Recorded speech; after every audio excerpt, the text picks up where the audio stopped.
साल यही छठ पूजा बीतता है। अरे कहीं तो जाइए मुंबई वाली हाँ, कहीं जब जैसे परदेश में रात कहीं परदेसी ना भाभी लुधियाना रहता है, लेकिन अच्छा खासा पेमेंट भगवान से दुआ सावे लग भाभी के मन यूपी में लग गया भाई, वैसे हम सोची थी यूपी में रही, यूपी से ना मन जाता है। हाँ तो दोस्तों चलिए भाभी एक बहुत प्यारा सा छठ का गीत सुनाने जा रही हैं, कैसा लगेगा कमेंट कीजिएगा। चलिए। अरे के करे लाली लाली आखिया, अरे के करे लाली लाली आखिया, के करे लंबा लंबा के करे लंबा लंबा के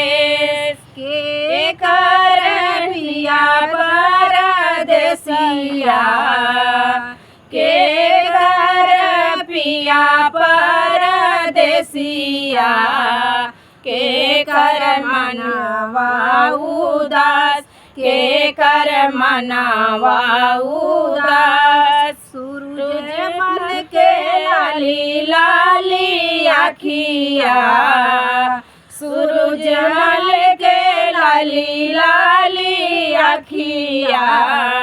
छठी माई के लंबे लंबे के,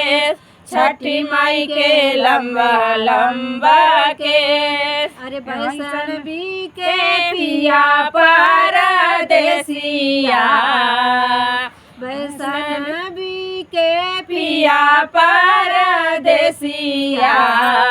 उनकर मनावा उदास, उनकर मनावा उदास, के कर लाली लाली आखिया, के कर लंबा लंबा के कर लंबा लंबा के कर पिया परदेसिया, के कर मनावा उदास, के कर मनावा उदास, पूजा के पिया परदेसिया, पूजा के पिया परदेसिया,